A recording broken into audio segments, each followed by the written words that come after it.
YouTube, what going on, man? It's your boy Groovy tapping in with y'all boys, man, and welcome back to another vid, man. Say, look, man, we taking it all the way back to the 70s on y'all boys, man. And salute to the OGs, man. We taking it back to the goddamn 70s. So, yeah, man, as y'all can tell by that title on that thumbnail, man, we are reacting to Pete Maravich, a.k.a. Pistol Pete. You know what I'm saying? Now, I ain't gonna cap to y'all boys. I don't know who the hell this is. I have no clue. Ain't seen not one highlight. You know, I done heard his name, you know, thrown out here and there. But word on the street is, my boy NBA legend. So let's see why he an NBA legend, man. So I got his career stats pulled up right now, bro. So he averaged, so throughout his whole career, he averaged 24.2 points per game, 4.2 rebounds per game, and 5.4 assists. So he was a 5-time All-Star, and he was a Hall of Famer in 1987. LSU legend, and holds the record for most career points per game average. 44 points per game? Damn! In college? This nigga averaged 44 points a game? Say, look, man, let's hop straight into this vid, man. Hey, look, bro. Before we hop into the vid, man, like the video, comment down below, man, what other OG hoopers y'all want me to react to next, man. And last but not least, man, subscribe. Man, y'all know what's going on, man. Let's hop straight into the vid, man. Pete Maravich, better known as Pistol Pete, was one of the best NBA players of the 70s, a dribbling magician, outstanding shooter, and arguably the greatest NCAA player ever. Pete was playing a brand of basketball 40 years ahead of his time, and players today can't even do some of the stuff the Pistol did in the 70s. Here's the career retrospective of Pete Maravich and how his showmanship influenced future NBA stars, who stole a lot of their moves from the Pistol. Okay. Early life and the origin of the Pistol. Pete Maravich was born in 1947, and basketball was in his blood. His father, Press, was a professional player for 2 years in the NBL and BAA, two leagues that merged and became the NBA in 1949.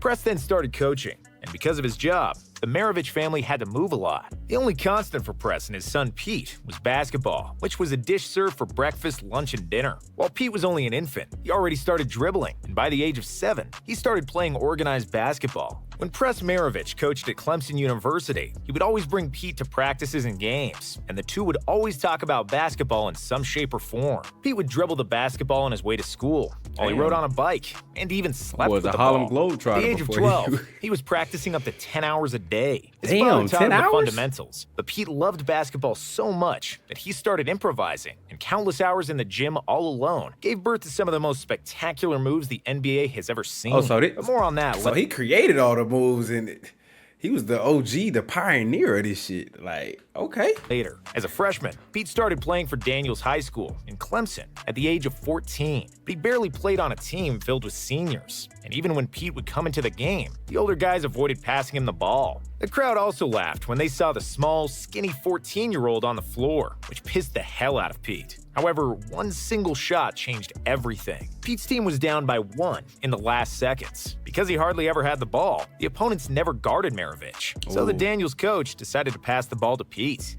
He got the open shot and made the game winner. And it was then that he received the nickname Pistol Pete. It was given to him by a reporter who noticed that when Pete shot towards the basket, it looked like he was pulling out a gun. The nickname remains, and the legend of the Pistol Pete was born. NCAA GOAT. After graduating from high school, Pete and his father decided that Pete should go to prep school for another year. Pete was 6'3" at the time, but he weighed just over 130 pounds and could not withstand physical duels at the college level. So, he spent a year at the Edwards Military Academy, where he grew to 6'5" and bulked up to a respectable 160 pounds, which improved his game tremendously. At the same time, his father Press got the head coaching job at Louisiana State, which was known for football, but had a minuscule basketball program. Press asked Pete to attend LSU and join him, which Pete bluntly rejected because he wanted to play for a renowned basketball college. However, after Press threatened to kick him out of the house, Press decided to join his father at LSU. Under his father's tutelage, Pete became a superstar and would set records that will likely never get broken. His freshman year, he averaged 43.6 points per game, but because of the rules in the 70s, freshmen were not allowed to play on the varsity team. The crowd at LSU would often watch the freshman games and then leave once Pete's game was done. He wasn't even interested in watching the varsity team. Pete led the freshmen to a 17-1 record that season, while the varsity team, led by Press, had a record of 3-23. In his sophomore year, Pete was able to play for the varsity team and immediately asserted himself as the primary option on offense with 43.8 points on average. He was the NCAA's top scorer that season, and he repeated that feat as a junior with 44.2 points. 44? And as a senior with 44.5 points per game, along with 2 National College Player of the Year awards. In the 3 years he spent on the varsity team,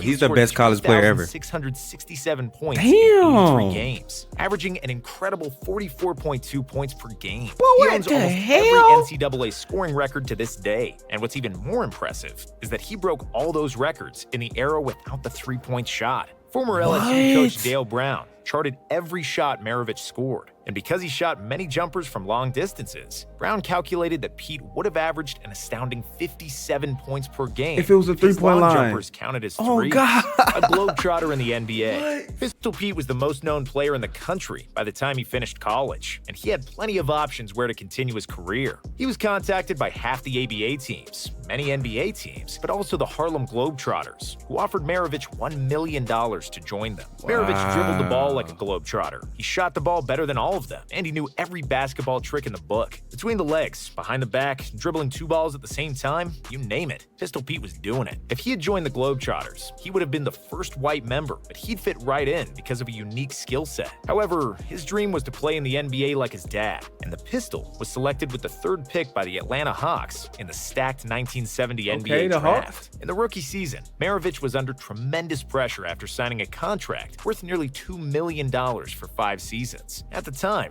the largest contract in NBA history. However, he immediately proved that he is one of the best players in the world. They wouldn't get no bread back then, contract is justified. $2 million for 5 Maravich years? averaged 23.2 points and 4.4 assists per game as a rookie, which a was rookie? the 8th best scoring output that season. The second season was supposed to was a confirm natural Pistol's bucket. superstar status, but he contracted mononucleosis, which caused him to lose 20 pounds. As a result, Pete missed 16 games, and the illness slowed him down to 19.3 points per game. But Pistol Pete would bounce back in his 3rd season, averaging 26 points and 7 assists per game, making his first All-Star team. In his 4th and final season with the Hawks, Pete was the 2nd best scorer in the league with 27.7 points per game. But the Hawks played miserably and didn't even make the playoffs after 3 straight first-round playoff exits. We got the Jazz.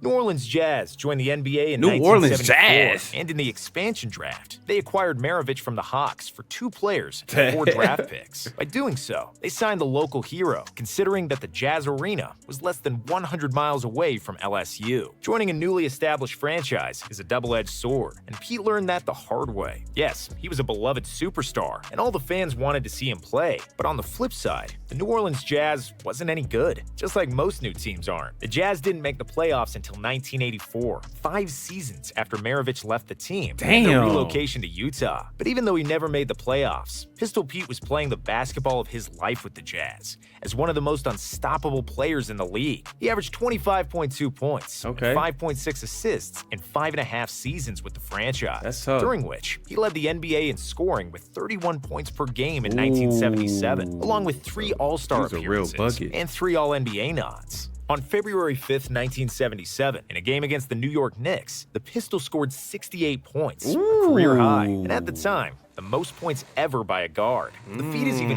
more impressive when we know that he was guarded by Walt Frazier, one of the premier defensive guards of the 70s, and that he scored 68 without a three-pointer. 1978, without Maravich a three-pointer? played the best all-around season of his career, averaging 27 points, 6.7 assists, and a career-high 2 steals per game. He would have probably led the league in scoring once again, and likely even pushed the Jazz to the playoffs, but he unfortunately injured his knee halfway through the season and was forced to miss the final 32 games of the season. Before he got hurt, the Jazz had a winning record due to a 10-game win streak. After Maravich went down, they lost 8 in a row, and their playoff hopes were shot dead. Unfortunately for Maravich and the Jazz fans, knee injuries plagued Pete for the rest of his career, as he only played 2 more years in the NBA. After the Jazz moved to Salt Lake City in 1979, they traded Maravich mid-season to the Celtics, where he teamed up with rookie Larry Bird. It was the first NBA season with a 3-point line, and Maravich immediately proved what kind of a shooter he was. The Pistol shot 67% for 3 in his final year, with bad knees that severely hampered his movement. Legacy.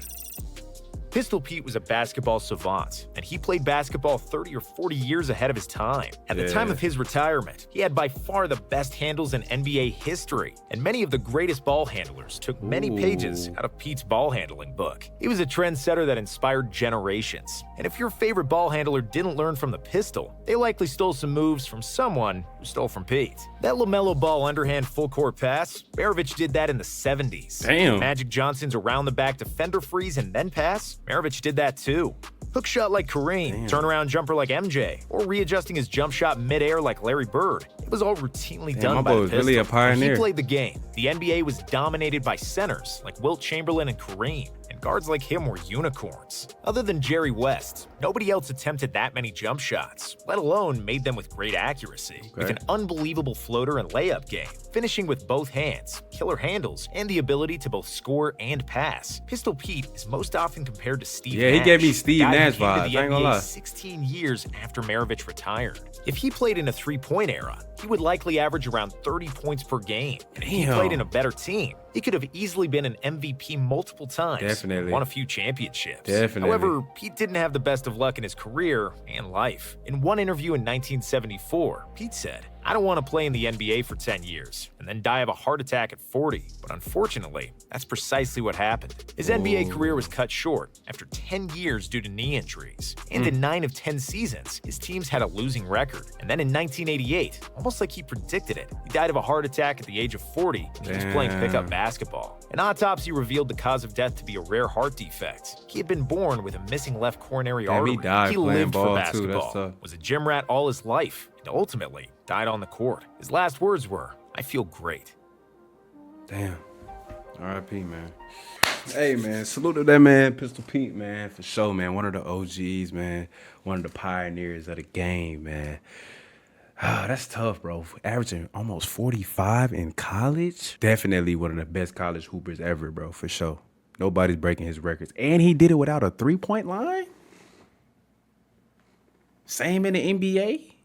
He averaging 24, 25 his career without having the three-point line. My boy had the handle, too. And he had the shot on him, too. His last year, bro, he shot 60-plus from three-point range. That was my first time ever watching Pistol Pete highlights, his story. It's sad that he didn't really have no help. You know, he was out there hooping. You know, he didn't really, you know, make no deep playoff run or made it to the finals or anything like that. But my boy was out there hooping, though. Definitely one of the pioneers, man. He was definitely putting up numbers in college and in the league. But his career was cut short, you know, because of injuries and stuff like that, man. It's sad, but, you know, he did his thing, man. You know, he served his purpose. And at the end, it said he died, you know, playing pickup ball. So, yeah, man, basketball was in his blood. That was his calling on this earth, man. You know what I'm saying? So, salute to Pistol P, man. Y'all let me know what y'all think about Pistol P, man. He was cold, bro.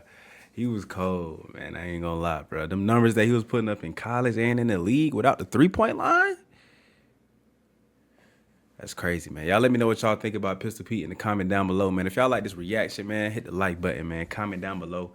Anybody y'all want me to react to next, man. And last but not least, man, subscribe. And your boy Groovy signing out. I'm going to catch y'all in the next one, man.